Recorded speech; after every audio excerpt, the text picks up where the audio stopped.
ٹھیک ہے سر، ساتھ ہی رہے گا ڈاکٹر خرم اقبال صاحب ہمیں جوائن کر رہے ہیں۔ خرم صاحب، آپ کے وقت کا بہت شکریہ۔ آپ سے میں جاننا چاہوں گا جو ایران کی جانب سے اب یہ حملہ کیا گیا، جوابی حملہ، چونکہ ایکسپیکٹڈ بھی تھا، دوسرا یہ ان کا حق بھی تھا بینگ اے اسٹیٹ کہ ان کو اس حد تک دبایا گیا کہ انہوں نے اب حملے کا جواب بھی دیا اور بہت سی شہادتیں بھی ایران نے جو ہیں وہ دیکھی ہیں۔ اب آپ کیا سمجھتے ہیں آنے والا وقت کیا ہوگا مشرق وسطیٰ کا، اور منفی اثر براہ راست مڈل ایسٹ اس پہ ساؤتھ ایشیا ریجن پر کیسے ہوگا؟ دیکھیں، ایران نے ایک نپا تلا جواب دیا ہے اسرائیلی جارحیت کا، اور یہ بہت ضروری تھا کیونکہ اسرائیل نے جس منہ زوری کا سامنا کیا ہے، مظاہرہ کیا ہے پچھلے 1.5 سال سے، خاص طور پہ غزہ میں، تو بہت ضروری تھا کہ ایران اس قسم کا جواب دے۔ اور جہاں تک جنوبی ایشیا کے حوالے سے اس کی امپلیکیشنز کا تعلق ہے تو یقیناً ہم اس سے متاثر ہوئے بغیر نہیں رہ سکتے ہیں۔ ایران پاکستان کا ہمسایہ ملک ہے، it is on the کسپ of south waste and south Asia. Pakistan نے بہت اپنا ایک موقف واضح کیا ہے۔ ٹھیک ہے اچھا، رضا محمد صاحب کی طرف میں ایک بار پھر آؤں گا، دفاعی تجزیہ کار ہیں، ان سے جو ہے وہ گفتگو سلسلہ میں جاری رکھوں گا۔ اچھا رضا محمد صاحب، یہاں پر ایک بڑا اہم اور پوائنٹ یہ ہے جو کہ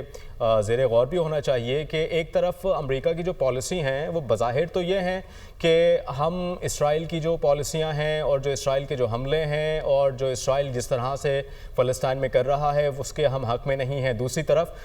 جو بیان امریکہ کی جانب سے دیا گیا تھا کہ غزہ جو ہے وہ امریکہ کی ٹیروٹری بنا دیتے ہیں، اثر نو اس میں جو ہے تعمیرات شروع کریں گے اور اس میں جو ہے امریکہ وہ اسٹیٹ جو ہے وہ بن جائے گی۔ آپ نہیں سمجھتے کہ دوہرا معیار ہے دونوں ممالک کا؟ جی، پہلی بات ہے جی کہ جہاں تک امریکہ اور اسرائیل کا تعلق کو پتہ ہی ہے کہ ان کے اندر ایک دفاعی پیکٹ ہے، ایک دفاعی معاہدہ ہے جس میں یہ ہے کہ کسی ایک ملک پہ حملہ دوسرے ملک پہ حملہ تصور کیا جائے گا۔ نمبر 2، آپ کو پتہ ہی ہے کہ جو اسرائیل کا انفلوئنس امریکن پولیٹکس پہ ہے، امریکن فائنینس پہ ہے، ان ساری چیزوں پہ بہت زیادہ ہے۔ تو یہاں پہ بات جو دور معیار کی آتی ہے، وہ دور معیار جو ہے وہ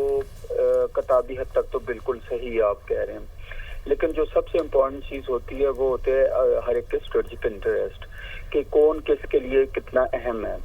جب اہمیت کی بات آتی ہے تو وہاں پہ یہ جو انٹرنیشنل قوانین ہوتے ہیں، جو نارمز ہیں جیسے ڈیموکریسی ہے، باقی چیزیں ہیں، وہ پھر پیچھے رہ جاتی ہیں۔ آپ دنیا میں بہت ساری مثالیں دیکھ سکتے ہیں ایسی کہ جہاں پہ صرف جو باہمی انٹرسٹ ہے، باہمی جو مفادات ہیں، وہ زیادہ اہم ہو جاتے ہیں، اور وہاں پہ معیار جو ہے وہ پھر اسی لحاظ سے ہوتا ہے کہ اگر اسرائیل اور امریکہ کے انٹرسٹ باہم منطبق ہیں تو ان کے لیے ٹھیک ہے رضا صاحب، ساتھ ہی رہیے گا، قطع کلامی کی معذرت، آپ سے گفتگو سلسلہ یہیں سے شروع